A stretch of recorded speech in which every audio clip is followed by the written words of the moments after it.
All right, with the murder that took place of Gauri Lankesh, senior journalist, yesterday, the latest coming in is that the Bengaluru police, as we speak, is claiming a big breakthrough in the murder. Gauri Lankesh, who was shot right outside her house last evening by unidentified assailants. The latest coming in is that police sources have told us that CCTV footage right outside Gauri's house shows one assailant wearing a helmet and a black jacket approaching her as he was about to enter her house, and then within seconds firing 3 rounds at her and killing the senior journalist. Bengaluru police claims that this 5-second CCTV footage will be key in nabbing the killers of Gauri Lankesh. CCTV of shops and restaurants nearby establishments are also being retrieved, possibly to corroborate. Even as the probe continues, sadly, the political blame game has already started, with both opposition and Gauri Lankesh's family now demanding a CBI probe. Karnataka Chief Minister Siddharamaiah is expected to visit Gauri's house at 11 a.m. I want to immediately connect to Nolan Pinto, who's joining us right outside Gauri Lankesh's residence. We'll shortly be joined by Rohini Swami as well. Nolan, I want to come to you first. Number one, give us details in why is it that the Bengaluru police is claiming a breakthrough? Is it on the basis of that 5-second clip that they have retrieved from a CCTV camera next to Gauri Lankesh's house? And secondly, I believe the Chief Minister, who tweeted yesterday saying that he's lost a friend in Gauri, is likely to visit. Will he now agree to a CBI probe?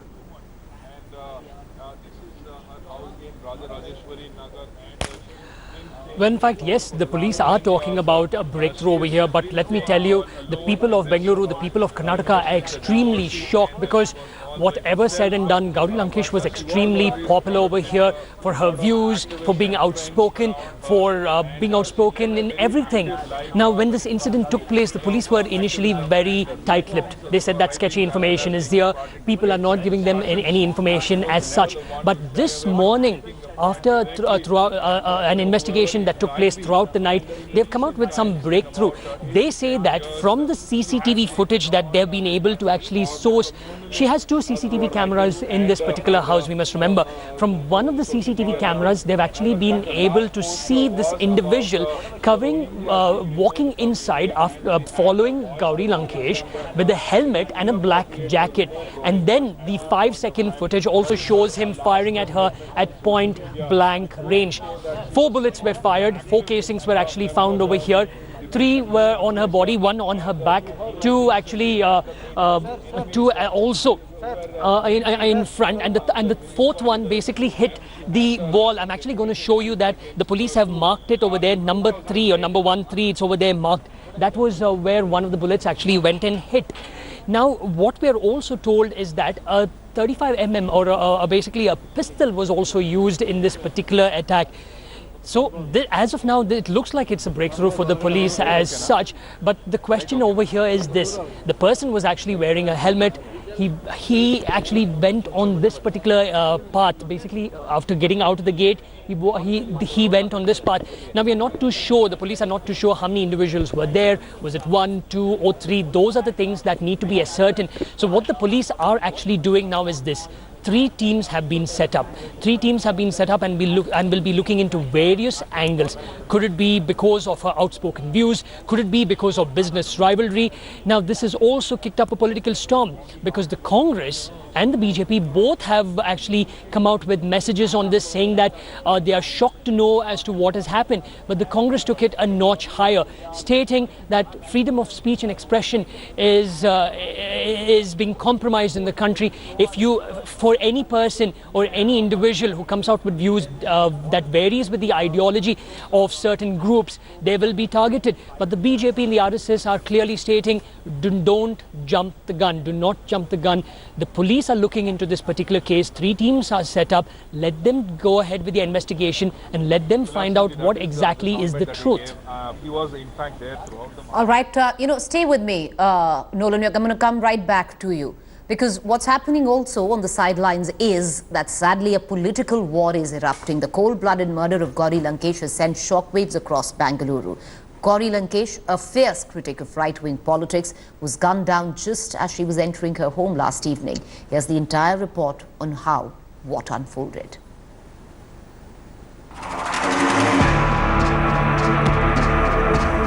Gauri Lankesh, senior journalist and a known right-wing critic, was shot dead at her residence in Bengaluru on Tuesday night. She came around 8 o'clock to her house. She stopped her car, and then after stopping the car, when she was entering to the house, there was some gunshot. So the neighbors who were there, somebody has heard this gunshot sounds. They immediately came and saw that this lady lying on the floor before entering into house. They informed the local police, and immediately the local police have rushed to the spot and found that by the time the local police arrived, she is no more. 3 police teams have been formed to probe the killing.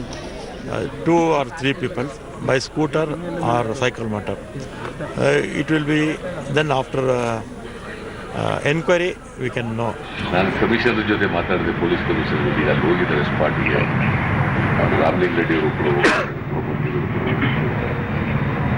Commissioner ಜೊತೆ ಮಾತಾಡಿದ್ರು, ಡಿಜಿನೂ ಕೂಡ ಮಾತಾಡಿದ್ರು. ಅವ್ರು ಯಾರಿಗೂ ಇಂಟೆಲಿಜೆನ್ಸ್ನವರು ಕೂಡ ಕೇಳೋದಂತೆ, ಯಾರಿಗೂ ಕೂಡ ಅವ್ರು ಕೇಳಿಲ್ಲ. ಲೋಕಲ್ ಪೊಲೀಸ್ನವರು ಕೇಳಿಲ್ಲ ಅಂತ ಹೇಳಿ. ನಾನು ಗೌರಿ ನಾನು ಗೌರಿ ನಾನು ಗೌರಿ ನಾನು ಗೌರಿ ನಾನು ಕಲಬುರಗಿ ನಾನು ಕಲಬುರಗಿ ನಾನು ಕಲಬುರಗಿ ನಾನು Kalaburagi. Massive outrage over killing, with protesters hitting on the streets.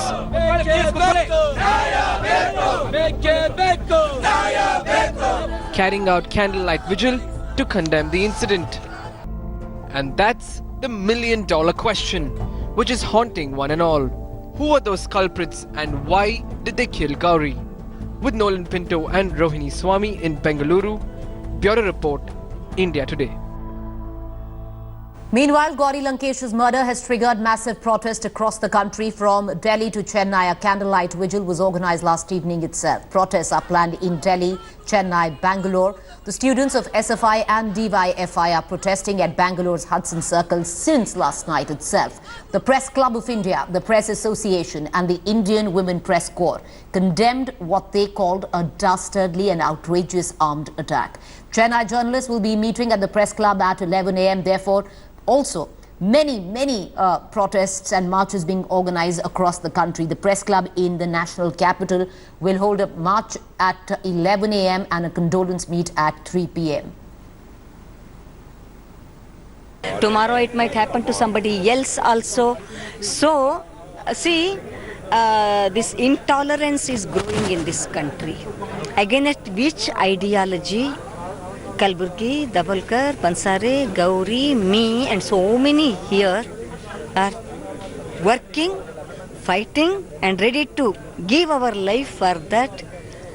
Those who people cannot tolerate that, because we are ready to die to uphold the secular values of this country. Gauri was doing that only. So they have killed Gauri. This is not the Last night itself, a massive outrage broke out after veteran journalist Gauri Lankesh was shot dead outside her Bengaluru residence. It's not the first time that we've seen people who have been open-minded and open thinkers who have been, as of now, targeted. But clearly here, at this time, they're saying that nobody can stifle anybody at this point of time if you are going to be even airing any of your views. This has been absolutely shocking. But we have seen cases earlier. We've seen Kalburgi case, we have seen Dhabolkar case, but it looks very similar also. The police are doing the investigations. But as Gauri Lankesh, as a person who's been so open about her thoughts, she's been very brave about herself. Today to see the situation is quite upsetting, isn't it? It's just not upsetting. I mean, do we call this democracy? What is democracy then? Now, if you have your voice and against somebody and they just come and kill you and nothing happens. They're trying to silence, isn't it? Of course, I mean, that's why I'm asking, is this democracy in that case? Are we living in a democratic country? But in your understanding of knowing Gauri, and all of us knowing Gauri for that matter, why do you think she was attacked? Of course, she was very open in her thoughts. She was just writing what all of us were feeling. You know, see, being anti-establishment is being true citizen. Was her proximity to any establishment or any group itself? Definitely not. You know, see, if you try to build such thoughts, or if you try to so early, if you try to seed such thoughts, you know, it's very easy for the police or the investigating authority to give away with that. And it's been 2 years since Kalburgi is dead. Nothing has happened. Yes. The bigger point is that they are saying that you cannot stifle our thoughts. You cannot stifle people, and just by killing people, that doesn't mean it's going to end. But more importantly, now the police are looking at investigating the case. The Chief Minister of Karnataka has said that there will be a fair probe and that the accused will be brought to book. But how soon is the question? We have a case of Dhabolkar, we have a case of Kalburgi, which still remains unsolved. So the only hope that a Gauri Lankesh case like this does not go unsolved and justice is delivered to every single person who knew Gauri Lankesh. Cameron Madhuroni Swami in Bengaluru for India Today. So let's take our viewers on what's expected today. In just about 20 minutes from now, protest across the country starting today morning. Some of them have been even protesting since last night. The murder of the journalists there. We are expecting at about 10 a.m. protest marches being taken out. We'll get you the very latest coming in from there. 11 a.m. the Chief Minister of Karnataka, Siddaramaiah, would be at Gauri Lankesh's house. The big question, of course, is right now, will he admit to a CBI probe which is being demanded by the family members? Nolan, what's the update that you have on that?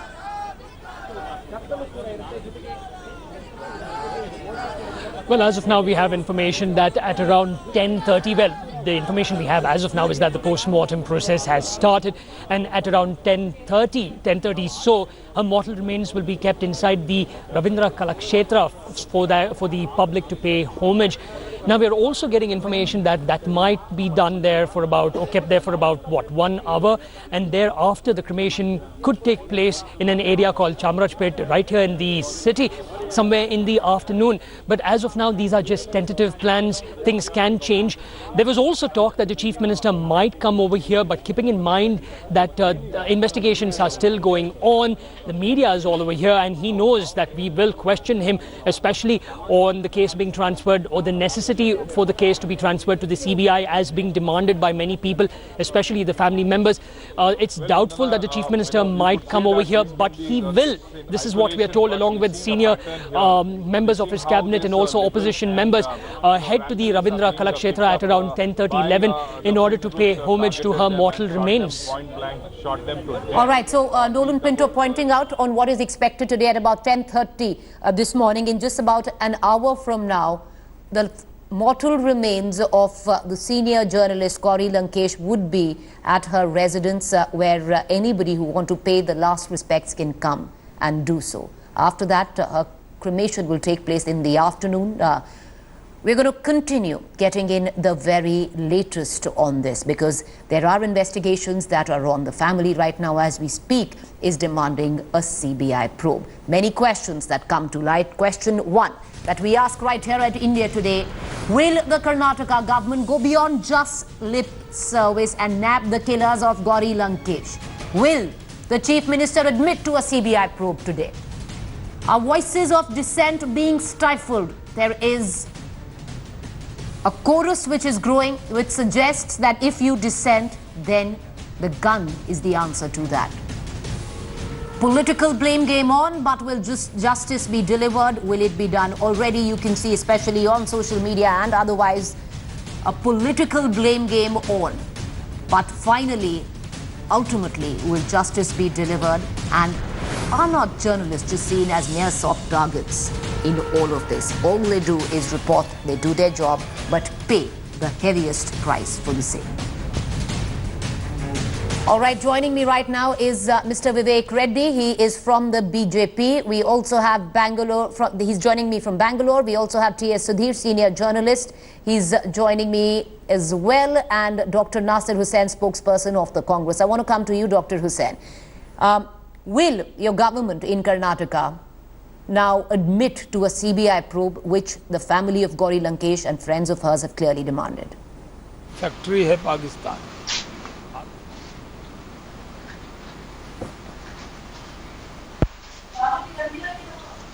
Dr. Hussain, can you hear me?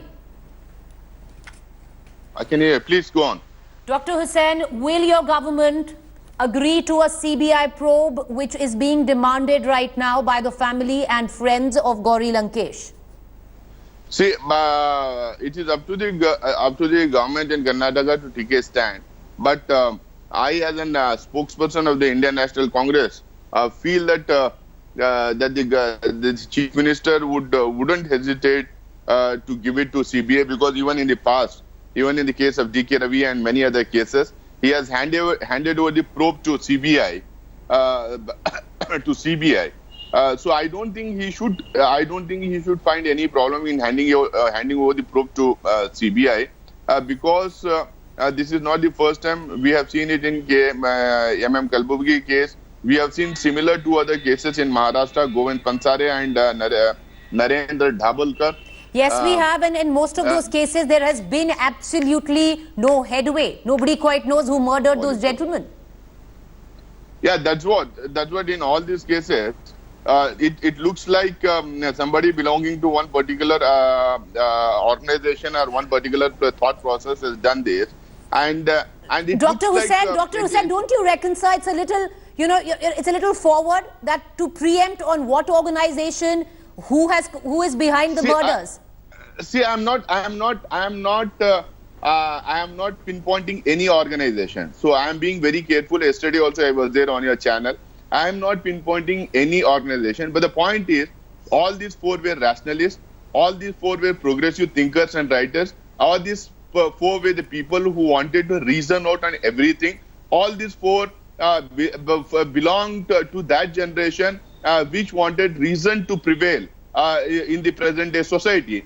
So, and the way they were killed is similar. In all the four fashions, it is very, very similar that the same technique was used to kill all these four. So it goes without saying that people belonging to a particular thought process or opposed to this kind of a thought process must have been involved. There have been two leads in case of Narendra Dhabalkar in Maharashtra, where people belonging to some Sanatan Sanstha were arrested. One second. I don't know. Let Dr. Hussain, that's the sad part. Because why don't... No. Dr. Hussain, that's the sad part. Why aren't we not reading what it is right now? It's a murder which needs to be investigated, sir. To preempt motive, to preempt which organization could be involved is a little bit presumptuous, isn't it? It's a highly sensitive case. Let's treat it as that. We're going to come right back to you, Dr. Hussain. Let me also bring in Vivek Reddy, member of the BJP. He's joining me from... I'm coming back to you, Dr. Hussain. I'm coming back to you. Mr. Reddy, nobody's trying to preempt motive. Nobody's trying to pin the blame on any one organization. But can you deny the fact, sir, that members from your own party, two of them, had actually sued her earlier in the past? She was convicted for the same as well. But she was castigated from one section of your party in the Bengaluru unit. Do you agree or not? Madam, I'm unable to hear you clearly, but from what I can make out from Nazar Hussain's statement, I think, firstly, any such incident has to be probed transparently. And that is the failure on the part of the state government. Whatever the thought process of any person, now Nazar Hussain is speculating that there is a thought process behind it. Whatever the thought process, such things cannot be allowed. What did the state government do with all its machinery for all? It has not ensured a fair probe. It has not brought justice to the victim and his family, and it is just merely speculating. So unless and until the state government exonerates itself with a proper probe, I don't think we can rely on the state government for any such. Why aren't you asking for a CBI probe? Yes, madam. Mr. Reddy, why isn't the BJP Karnataka unit asking for a CBI probe, like the family? Yes, definitely.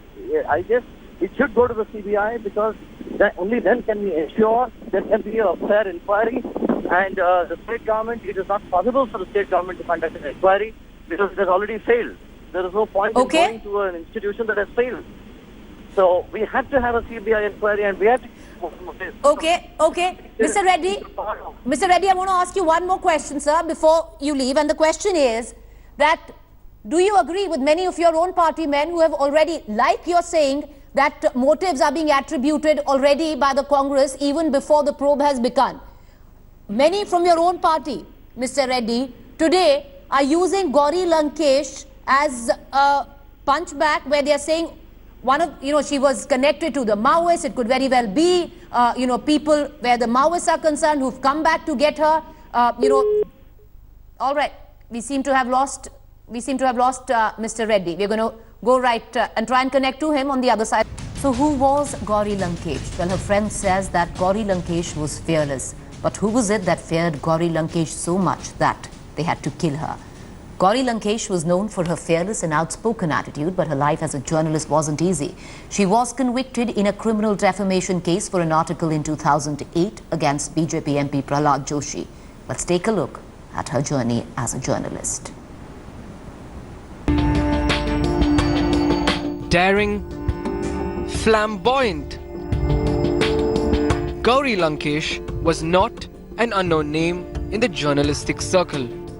Known for her fearless and outspoken attitude, Gauri was killed at her residence in Bengaluru on Tuesday night.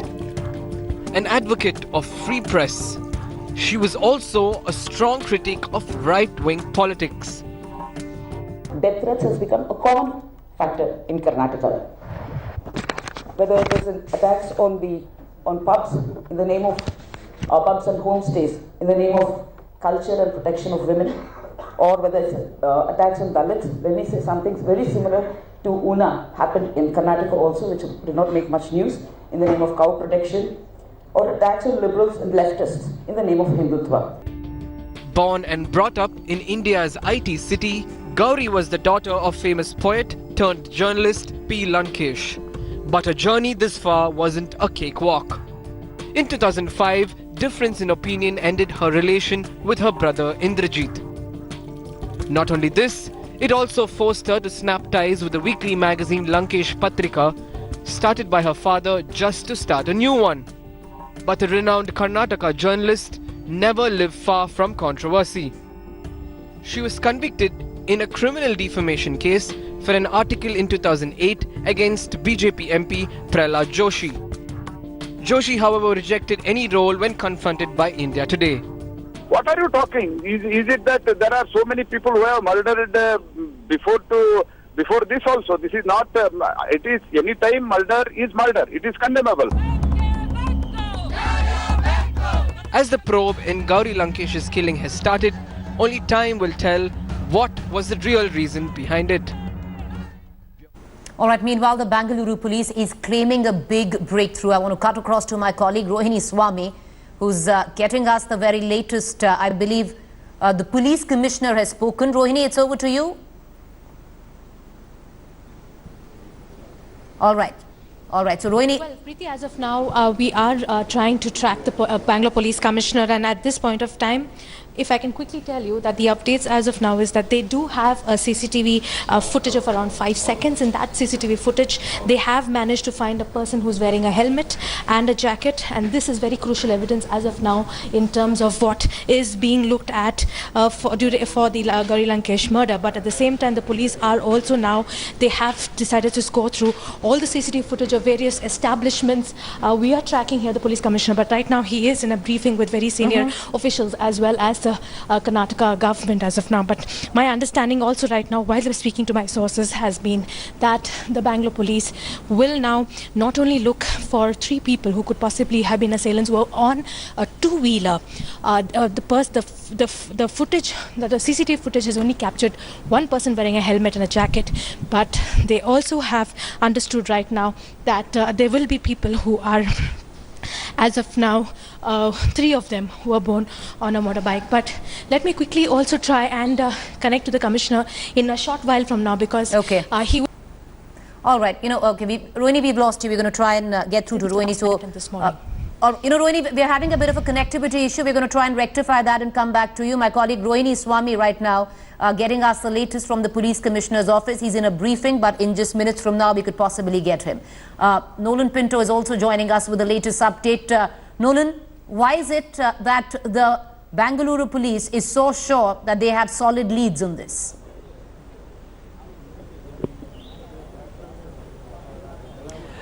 Well, in fact, the CCTV camera that's basically there in her home, that is what is actually helping them. Let me just show you what we are talking about. Now, there are, in fact, 2 CCTV cameras here, and the police are looking at the footage. And like Rohini, my colleague, stated, they have information which shows an individual following the deceased journalist when she actually entered her home and firing at her when at point blank range when he was just about 10 feet from her. Now, this is the footage that the police are actually talking about. They're looking into it. The footage shows an individual with a helmet on his head and wearing a black jacket firing at her with a 32mm. This is what pistol. This is the information we have. 4 bullets were fired. 3 hit her. 1 hit the wall, and they escaped. Now, yesterday, the Home Minister very clearly stated that there were about 2 to 3 assailants involved in this, but the police commissioner was non-committal. He said that, I have never said that. We are still looking into this particular issue, but the CCTV footage that they have secured is what is actually giving them these solid leads. All right, so Nolan, they're pointing out on what is actually, got the police to believe that they have solid leads. That was what he was pointing out. Those 2 CCTV cameras that were inside Gauri Lankesh's own house that have captured Gauri Lankesh's murder. I want to cut across to Supriya, my colleague. Of course, a political war has already erupted on the sidelines of this murder. Manish Tiwari. In her house in Bangalore, your comments? Well, the assassination of Gauri Lankesh is meant to be a message to all progressive, right-thinking, patriotic, anti-communal, anti-fundamentalist, anti-obscurantist, anti-right-wing activists that if they try and promote a counter-narrative in this country, then this is the fate that they are going to meet. It is extremely unfortunate. I urge the Chief Minister of Karnataka that he must constitute a special task force, and the killers of Gauri Lankesh need to be tracked and brought to justice. This should be the highest priority for the government of Karnataka. Right. On the other hand, still no condemnation or word from the government side. Well, it's extremely unfortunate. You may not agree with the ideology or the philosophy of Gauri Lankesh, but I think it's incumbent upon the Information and Broadcasting Minister, other people who've handled the remit of information and broadcasting, and more so Prime Minister Narendra Modi, who tweets on everything under the sun. Why not condemn the premeditated, brutal assassination of one of the most fearless voices in Indian journalism? And it is therefore incumbent for all progressive, right-thinking people to unite, to come together, because this is another one in the series of murders of Kalburgi, other rationalist thinkers, that people who oppose the right-wing ideology, they are going to be physically liquidated. Oh, well, there is protests which are planned across the country today. The journalists are up in arms, the left parties are up in arms. What to make of the situation at Ground Zero? Well, all right-thinking people are outraged, and all progressive forces must come together. So therefore, this politics of hate, this politics of sectarianism, this politics of trying to silence and physically liquidate people who have the conviction of courage to speak fearlessly for what they believe in, that needs to continue, and all progressive forces need to come together. More importantly, the government of Karnataka must ensure that her killers are brought to book at the earliest.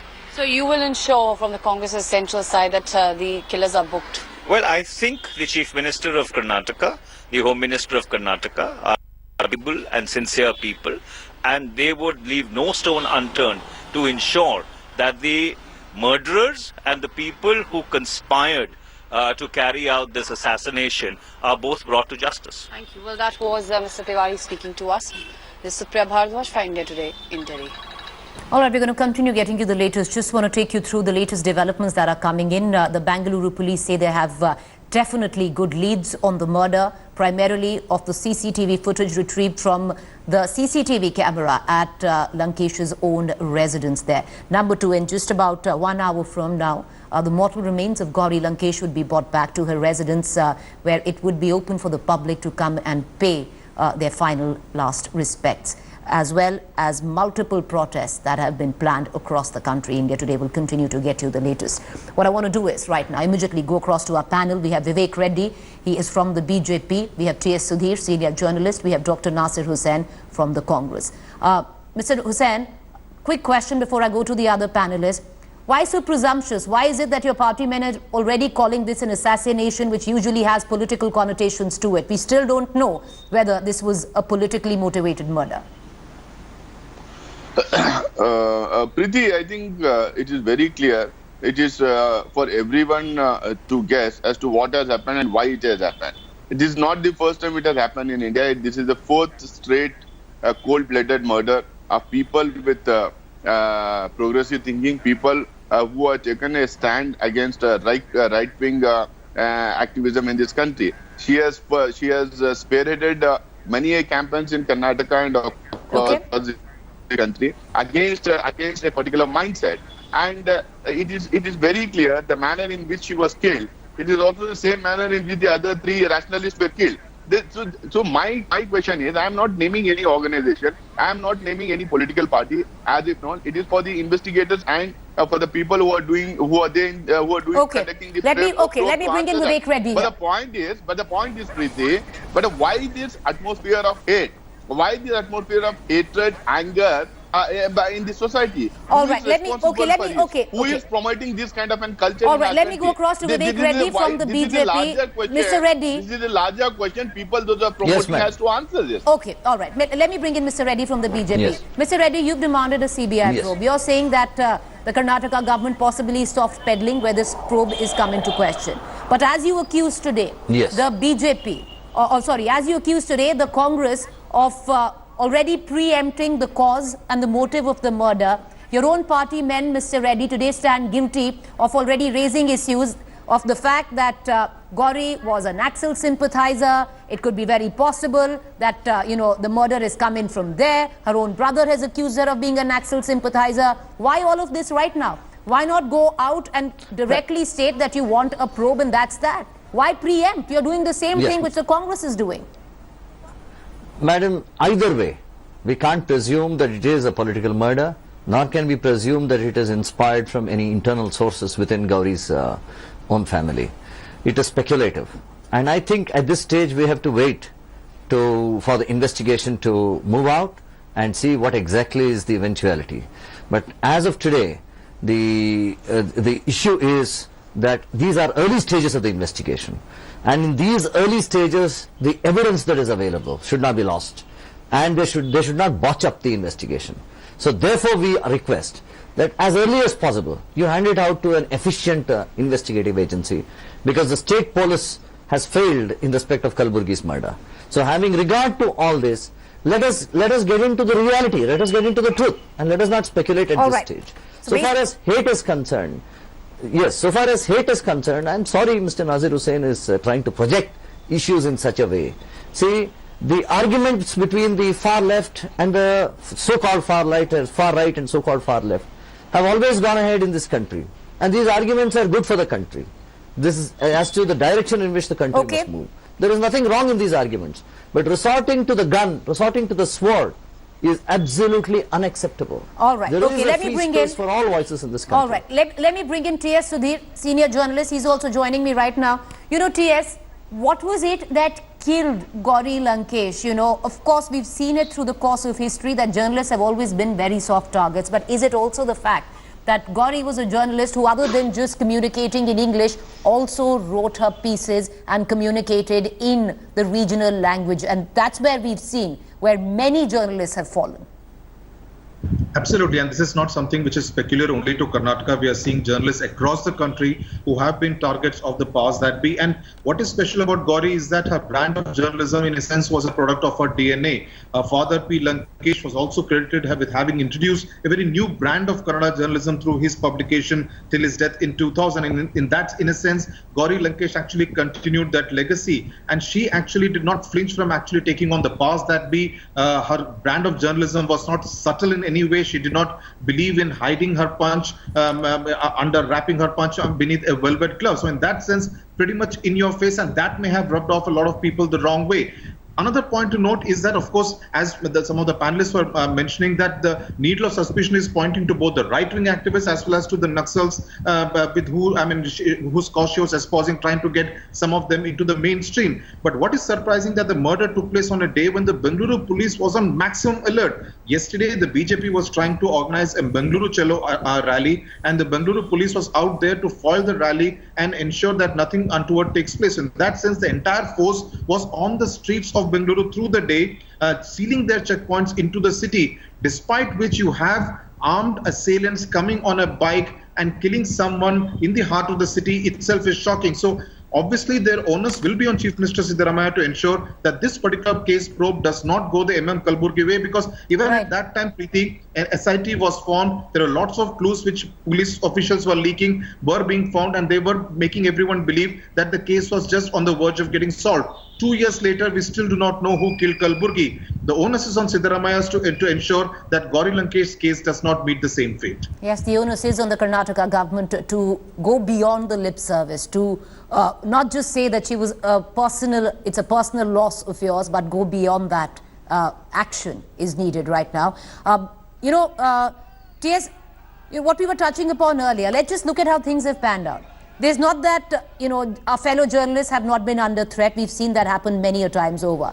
But there is something peculiar in the way which the regional journalism industry functions. And that could have been the falling in this particular case for Gauri Lankesh, because the fact that she could communicate, she was bilingual, she used to write her fiery pieces in English, but it was those pieces in Kannada which seemed to get her in maximum trouble. Well, yes, in fact, her ability to reach out through her Gauri Lankesh Patrike every week, the tabloid, obviously meant that she had a huge audience, a huge readership who would actually consume every word of what she said. And the fact that her brand of journalism, which as I said, was very much in your face, not subtle in any way, meant that people liked the manner in which she was able to approach the issues. And pretty much similar to a lot of the kind of threats that a lot of journalists face. Gauri Lankesh herself has spoken about the kind of threats that she faced on many occasions, and about the fact that this has in a sense become the new normal. You go to a state like Chhattisgarh, where journalists actually try to find their own peace by not writing anything against the state or anything against the Naxals. So this is something which regional journalists working in the hinterland actually face, that they get cornered by both the state government and the Naxals or any other kind of forces who have the weapon in their hands. And that's the question, that's the question, TS, I want to ask Mr. Vivek Reddy here. Mr. Vivek Reddy, you can sit here and talk about how maybe the Congress government is soft-peddling the case, but look at the way your various governments have dealt with journalists and journalism. Let's talk about the case of Chhattisgarh itself, where journalists were castigated, they were arrested, some of them are still behind bars for just doing their job. Can one forget Malini Subramaniam, where she was hounded out of the state? I think, Madam, wherever such voices of dissent are there against journalists, it is unacceptable. And free speech, of course, there are limitations for free speech, but whatever it is, in the progress of this country, the voices that come from either side or either extremes, there is a space for all these voices in this country. But where is the space? It is only when these voices... Mr. Vivek Reddy, to sit in a studio and talk about, and sing paeans of freedom of speech is very different than actually applying it in your state. Have you done so in the state of Chhattisgarh? Yes. No. I think, I guess, in such a situation, we need to address why exactly this happened, and definitely we'll have to retrieve the situation. We'll have to clear the air to ensure that the journalist comes back into the state. Sometimes there are explosive statements made by journalists. Still, this is no ground for sending them out of the state or carrying out any hate campaign against them. Whatever it is, they belong to the places where they are. Sometimes it so happens, as you were expressing, in regional states, particularly where there is a particular vernacular language, certain things are taken very seriously, but that cannot go to the extreme. Whatever the opinion, it cannot go to the extreme of taking the law into our own hands. This is all lip service, Mr. Reddy, and I want to bring in, at this juncture, I want to bring in T.S. Sudhir, who's with us. T.S., just look at the various studies which have been conducted. I'm just quoting one of the CPJ there, where India is number 3 when it comes down to being the deadliest countries for journalists, the deadliest in Asia, number 3 in ranking, right after Iraq and Syria. It's the most difficult and the most trying to be a journalist in this particular country. And with whatever Mr. Reddy was saying, 94% of murders that have taken place of journalists in our country have actually been connected to where these journalists were following political stories. Yes, I mean, political stories or people who are, in a sense, whistleblowers trying to unearth some big scam. And it does not necessarily have to end in a murder. People could be attacked, people could be maimed, people could be mutilated. And in a sense, this has led to the kind of journalism that we are seeing today, where people actually flinch from reporting honestly. There are many people who fear for their lives, fear for an attack, because of which they almost kind of jump to the conclusion and believe that, why do we really need to take on the past that we, and that is affecting journalism of courage with the kind that Gauri Lankesh practiced all her life. And that is what is going to be the biggest fallout of a case like this, of a murder case like this, that people will actually think twice, journalists will actually think twice before actually embarking on. Right. All right. Case, we're having a little bit of a problem with your audio output. We're going to try and rectify that. Let me bring in Dr. Hussain from the Congress there. Dr. Hussain, don't you reckon, sir, that today to give lessons of freedom of speech is also a little rich, coming in even from your own government?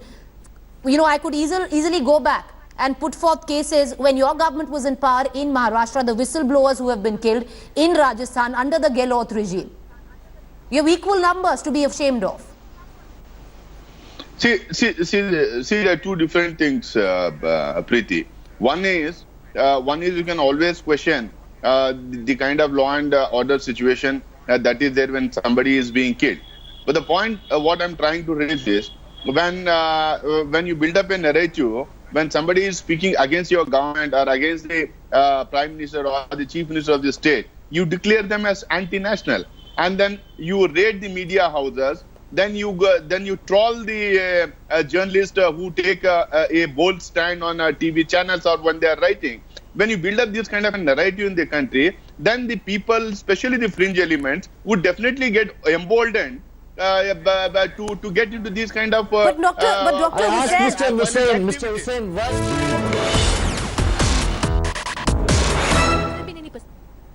Earlier also, did she approach? No, she didn't approach this office. In the intelligence also, she has not approached. She has never informed the police or expressed about her concern regarding her life threat. But at the same time, sir, in terms of the way this entire modus operandi has taken place, do you see any similarity between Dr. M.M. Kalburgi's murder and hers and Gauri Lankesh's? No, we are coordinating with our CID who is investigating the Kalburgi case. Yes. The similarities also we will be knowing once we discuss elaborately with the CID teams also. But when Dr. M.M. Kalburgi was murdered, the attack took place on him. There was not much of visual evidence, but this is one crucial visual evidence of 5 seconds that you have got, which could turn the case, and you could actually possibly even look at the assailants? Possibility, especially we will be scientifically evaluating the footage whatever we have got, and based on that also, as you said, we may get some specific leads on that. But in terms of forensics also, based on the features of that person, could that also help in identifying the assailant? Definitely. These are all will be, we will be looking into this, the features of the person, and the forensic experts' help will be taken in this. What about the CCTV footage around that area? Have that thrown up any evidences? See, yesterday, because it's night, all the shops have been closed, and we are from our house to the main road. Whatever may be number of CCTV footages, we will be collecting them and evaluating that also. What is the murder weapon as of now, based on the bullets and the injuries? It's what we call is a small weapon, that we maybe a pistol, a small weapon. The forensic experts are going to tell me exactly the what type of rounds they have used and the weapon. But would this be a country-made or a licensed one? The experts will be telling me whether it's a licensed one or a country-made. That the FSL team has yesterday visited and they have collected the scientific evidences. Based on the report, we will be giving you. Sir, do you think this is a premeditated murder that has taken place because of the way, the timing, and the whole procedure and in the way it has taken place? It's this stage. It's very difficult to conclude anything. We will not leaving anywhere any possible clues or angles to probe this case. But my last question is, the fact that M.M. Kalburgi's case still remains unsolved after 2 years, there is enough pressure on the government as well as on the police right now to solve this particular case. So people are saying, will this also go unsolved? See, the Kalburgi case, the state CID is handling that. For this case, we have already formed 3 special squads. One is headed by our Joint Commissioner of the Crime Branch, Bangalore Police. The other one is the ACP Kengergate, and another one is Chickpet ACP. All right, so that was the police commissioner, Bengaluru. We're going to keep getting our viewers the very latest. I request our panel to stay back with us. Mr. Vivek Reddy from the BJP and T.S. Sudhir, senior journalist, as well as Dr. Nasir Hussain.